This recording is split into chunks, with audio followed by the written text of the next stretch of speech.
What's up, guys? So as most of you know, and as I mentioned in a previous video that I just posted, Hunter.io, which is a cold email finding service, cold email scraping service, basically just announced overnight that they were pulling away their support for the LinkedIn platform.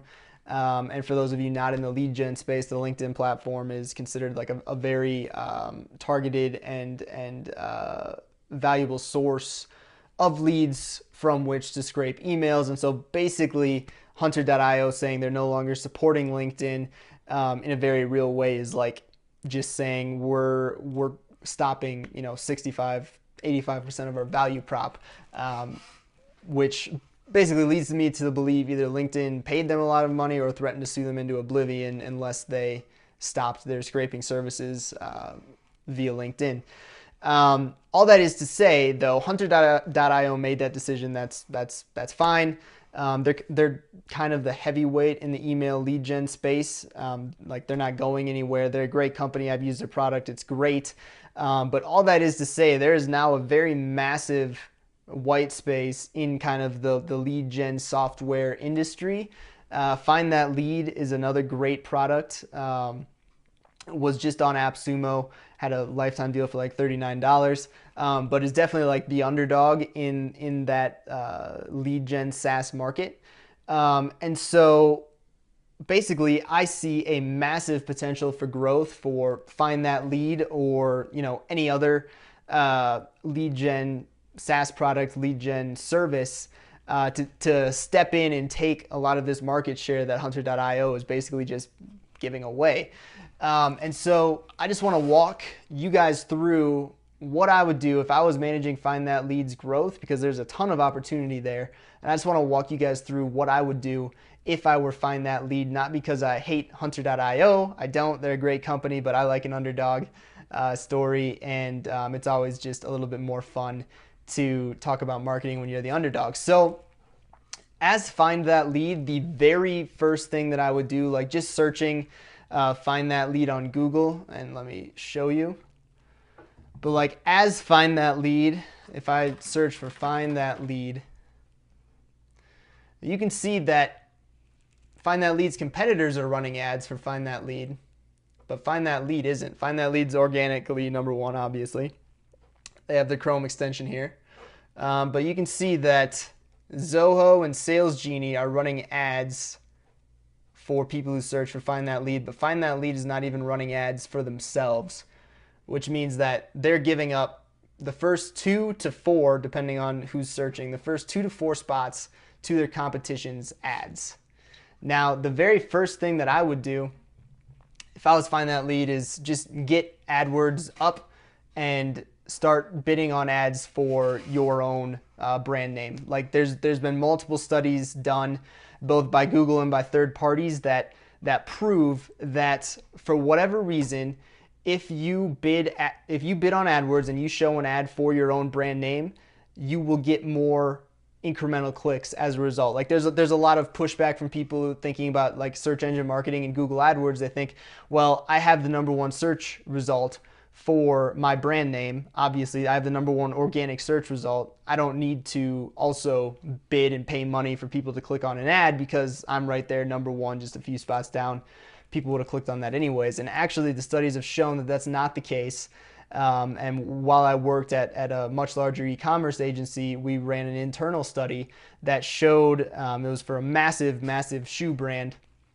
And for about a period of a month, we actually turned off all of their brand ads, which means that we stopped showing ads for anyone who searched specifically for their brand name. And traffic across the board dropped by like 30%. It was a very significant, like it was a significant decline. And so frankly, if you're not bidding on your own keywords, you're losing targeted traffic. So Findthatlead, if I were you, the first thing that I would do is start bidding on your own keywords. And then what I would immediately go and do after that is I would start bidding on Hunter.io, because right now, if you're a Hunter.io customer, you heard about this recent change to the LinkedIn and to their integrations, and you're thinking, well, A, what's this mean? And B, what alternatives are there? And so if I was Findthatlead, the first thing that I would do is I would bid on hunter.io, and you can see that no one is bidding on hunter.io right now, which means that Find That Lead, you could appear in an ad right here. And if I were writing the ad, I would say something like Find That Lead dash a better alternative, or better than hunter.io if you want to get really edgy with it. Technically, you're not supposed to use competitors' brand names in your ad copy, but it's only a requirement to take it down if they say something. But especially because Find That Lead, your target audience is marketers, and so marketers are going to appreciate kind of edgy copy like that. And so if you can just kind of flat out come out and say a better alternative, or looking for something that still works with LinkedIn, you're going to get a great response for that. I've run ads for SaaS companies in the past, and we bid on competitor brand words, and like we just came out and said it, better than competitor. And we actually had an email within like 24 hours of launching that ad. We had an email from someone who said, I was searching for this competitor. I saw your ad. I think it's genius. I want to work with genius. Sign me up. Like it works. So the first thing that I would do is get on Google, start bidding on Google, because there's a lot of traffic there that you're missing out on. The second thing that I would do is just something really simple that'll take someone on your team 15 minutes. But if you Google Find That Lead reviews, you'll see, oh, someone else is bidding on it, but you'll see that, oh shoot, well, so this is actually okay. You get the Chrome Web Store, the Find That Lead. I'm thinking that I'm cookied here. When I had initially searched for it, Capterra was showing up on the top position, but you can see here Capterra is still on the home page. Anyways, so this is interesting. Well, ignore all that because this is live.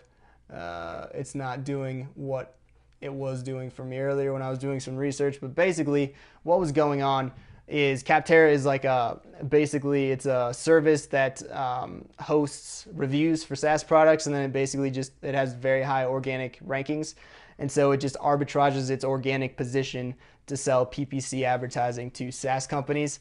I've run Capterra ads for one client in the past. We saw very minimal traffic from it, which was fine because it's pay-per-click, so it didn't cost us anything. But just because of the fact that it does appear on the #1 search results so often, it's worthwhile to fill out your Capterra profile and just like add in like a description, a video, things of that nature. And Find That Lead does have 5-star reviews despite not having a profile on Capterra at all. And so that's something that I would change, just because like Capterra is showing up on the first page of Google for Find That Lead related search terms. You might as well put your best foot forward there. And then also Find That Lead, I would recommend setting up your own page and just aggregating some of your best reviews, and trying to internally linking to that page so that ideally you'll be able to get your own review page on the first page of Google and just push out any arbitrage opportunities from any of the review aggregators. Secondly, Find That Lead does have a blog, but it doesn't get a ton of traffic. And so if we take a look at similar web results here, you can see that Find That Lead gets approximately 150,000 visits per month. You can see a pretty massive spike between May and June. I'm assuming this is almost due completely to their recent deal on AppSumo. It was a pretty phenomenal deal, and I'm assuming that accounts for most of this spike in traffic. You can see that the vast majority comes from direct people just searching for Find That Lead.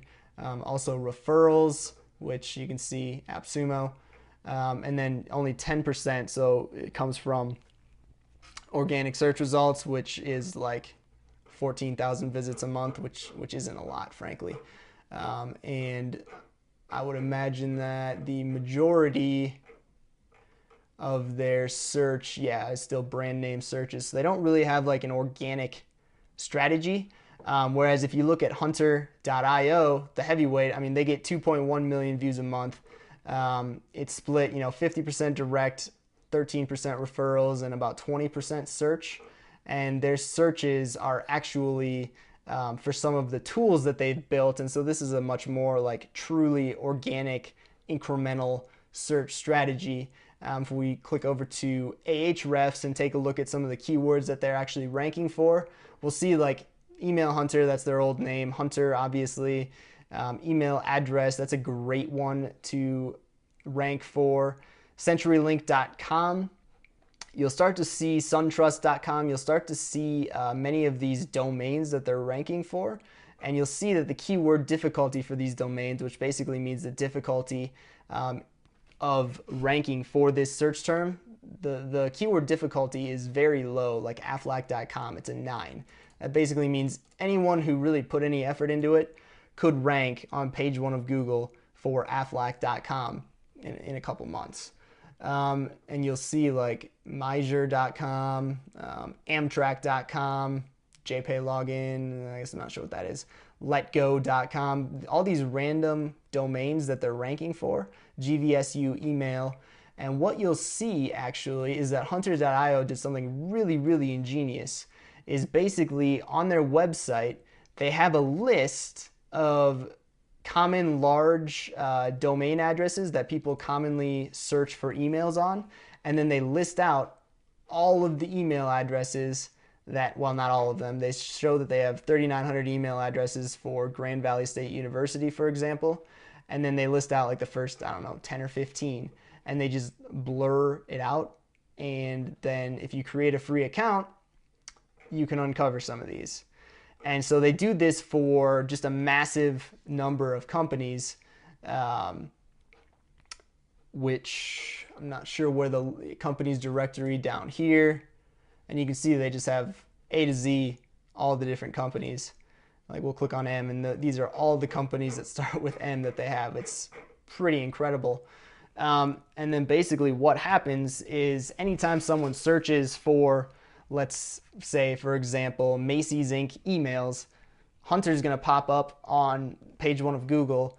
People are going to see, oh, here's all of the email addresses I need. They're going to sign up for a free account. There's another user. Findthatlead, there's absolutely nothing preventing Findthatlead from doing the exact same thing, which I would recommend that they do, because that's easy and it's data that Findthatlead already has. It's just a matter of creating some web pages. It's very simple. Also, one thing that Findthatlead could be doing on their blog, which would be almost as simple, is just start posting case studies of success stories. Like Findthatlead's key demographic is a marketer / entrepreneur, and one thing that every marketer and entrepreneur in the world loves is a good case study, a good how-to. And so honestly, Findthatlead could just reach out to successful power users and say, hey, what's like a benefit that Findthatlead has gotten you? How did it happen? And just interview them, write it up in a case study. Boom, there's a blog post. Share it to, Inbound, Reddit, Facebook, and like there's just going to be a ton of natural organic traction from that, just because those types of articles are so shareable. Thirdly, one thing that I was searching for and I didn't see that Findthatlead had was an affiliate program. And this is something that I haven't really seen any of the lead gen SaaS companies implement. And I think this is a huge opportunity for any SaaS company, but especially like a company like Findthatlead, a lead gen SaaS, because frankly, like they're selling a piece to the puzzle, right? Like if you're trying to build a business, especially like a agency or a B2B business, you need to sell to people. To sell to people, you need to get leads. To get leads, you need, Findthatlead. There's a ton of courses out there and a ton of influencers with massive followings of people who are all trying to build businesses like these that could use a lead gen service like Findthatlead.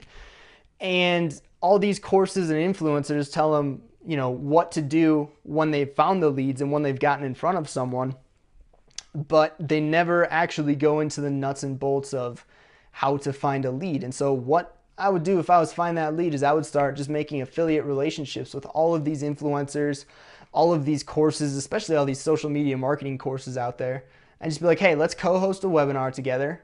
and we'll pitch Find That Lead. We'll pitch a free trial at the end, and you keep 20% recurring revenue, or whatever that deal structure needs to look like to make it make sense.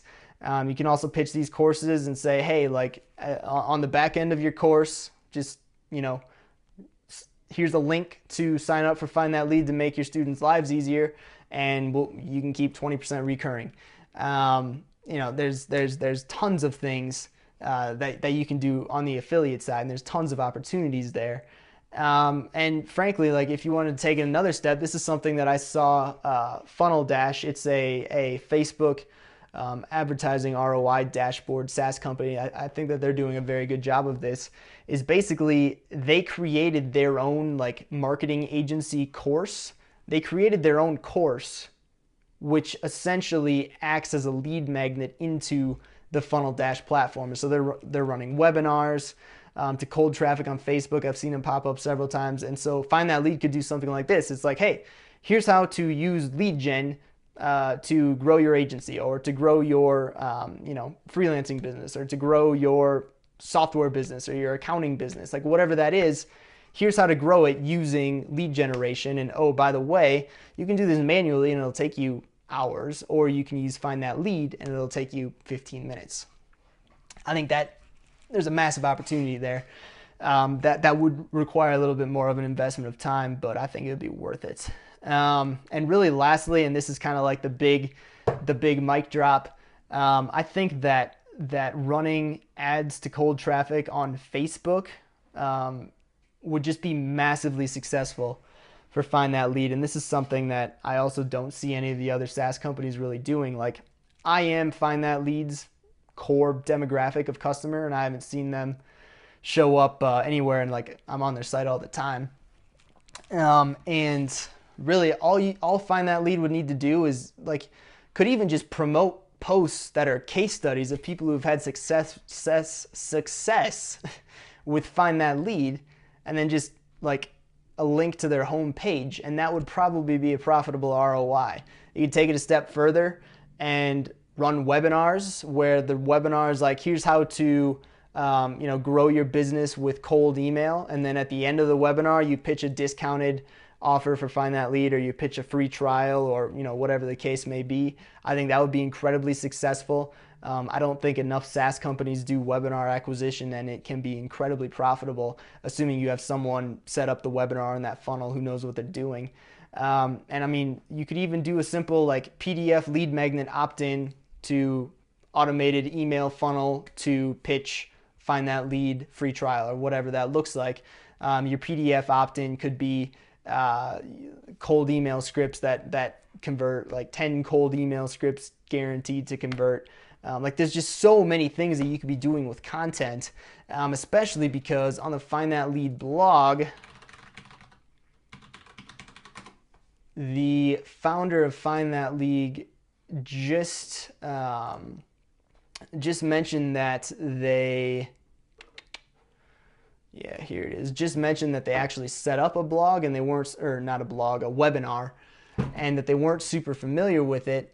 You probably can't read this, but basically the gist of this article is they decided to set up a webinar. It was the first time they'd ever done it, and it was fun. They got some good results out of it, but the general sense that I got was that they didn't really know what they were doing, and they didn't optimize for that webinar to the extent that they could have. And so like, you've already proven that the concept works. You already have some experience building webinars. Now just do that more at scale, and preferably get someone on board who knows how to use webinars to convert cold traffic into paying customers. I think that would go a long ways. From my perspective, that would go a very long ways in scaling Find That Lead, and in taking some of the market share from Hunter.io, especially if you act quickly, especially in the next few weeks and months, because there is kind of this white space now in the lead gen SaaS product marketplace. It's an incredible opportunity for Find That Lead or any other smaller SaaS company to take market share from the leader, which is, from my perspective, Hunter.io. And I just think that there's a ton of opportunity that Find That Lead and really any of these companies could be acting on. That's all I got. A little bit of a rant. I'm a little bit fired up, but I love talking about marketing strategies and like growth strategies like this. So this was a fun little research project for me. If you run your own SaaS company, like I hope that you got something out of this. If you do run growth or run your own SaaS company, like leave a comment below if you have any questions. I would love to do this for your company as well. If you're on Findthatlead, I highly recommend you take some of these suggestions. And if you have any questions about it, hit me up. My email is jordan@mockermedia.com. If you're Hunter.io, still love you guys. Sorry that I was kind of portraying you as the bad guys for this video, but I like an underdog story. That's all I got for the day. Keep hustling, guys.